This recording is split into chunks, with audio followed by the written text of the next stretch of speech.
৬৫ দিনের নিষেধাজ্ঞা পালনে বরগুনার সমুদ্রগামী জেলেরা ফিরেছেন জেলেপল্লীতে। তবে বিকল্প কর্মসংস্থান না থাকায় বিপাকে জেলেরা। এ নিয়ে আরও জানাতে বরগুনা সদরের ট্রলার ঘাট থেকে যুক্ত হচ্ছেন সহকর্মী জিয়াদ মাহমুদ। জিয়াদ, জেলেদের নিষেধাজ্ঞা পালনে সমুদ্রের প্রশাসনের পক্ষ থেকে তদারকি করা হচ্ছে কিনা জানাবেন। এছাড়া বেকার জেলেদের প্রণোদনা নিয়ে মৎস্য বিভাগ কি বলছেন?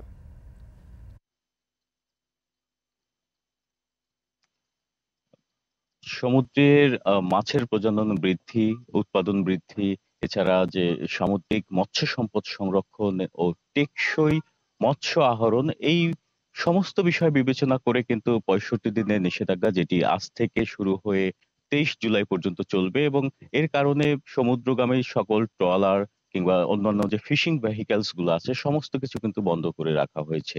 এবং আমরাও দেখেছি যে ট্রলার মালিক সমিতি আমাদের জানিয়েছেন যে বরগুনা জেলায় নিবন্ধিত অনিবন্ধিত মিলিয়ে লক্ষাধিক জেলে থাকলেও সমুদ্রগামী যে ২৭,২৫০ জন জেলে রয়েছেন তারা ইতোমধ্যেই জেলেপল্লীতে ফিরে এসেছেন।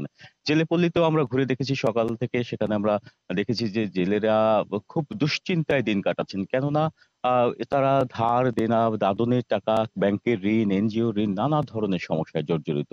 জেলেরা আমাদের জানিয়েছেন যে বছরের শুরু থেকে এ পর্যন্ত তারা কিন্তু কাঙ্ক্ষিত ইলিশ সহ অন্যান্য যে মাছ রয়েছে সেই মাছের দেখা পাননি। এবং পাথরঘাটা মৎস্য অবতরণ কেন্দ্রের একটি তথ্য আপনাকে জানিয়ে রাখি যে ২০২১-২২ সালে পাথরঘাটা মৎস্য অবতরণ কেন্দ্রে ইলিশ আহরিত হয়েছিল ২০৯৬ মেট্রিক টন, এবং পরের বছর সেই আহরণ কমে কিন্তু দাঁড়িয়েছিল ২২-২৩ অর্থ বছরে ইলিশের আহরণ দাঁড়িয়েছিল যে ১৬৮৪ মেট্রিক টন, এবং এই বছরে ২৩-২৪ অর্থ বছরের প্রায় শেষের সময় এবং গতকাল পর্যন্ত পাথরঘাটা মৎস্য অবতরণ কেন্দ্রে ইলিশের আহরণ হয়েছিল ১৬১১ মেট্রিক টন।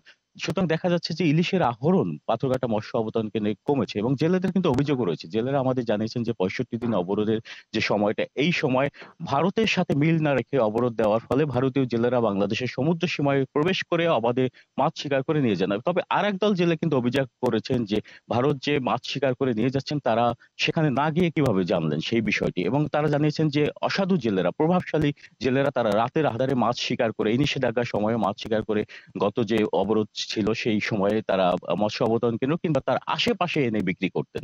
এর ফলে কিন্তু প্রজনন ব্যাহত হচ্ছে।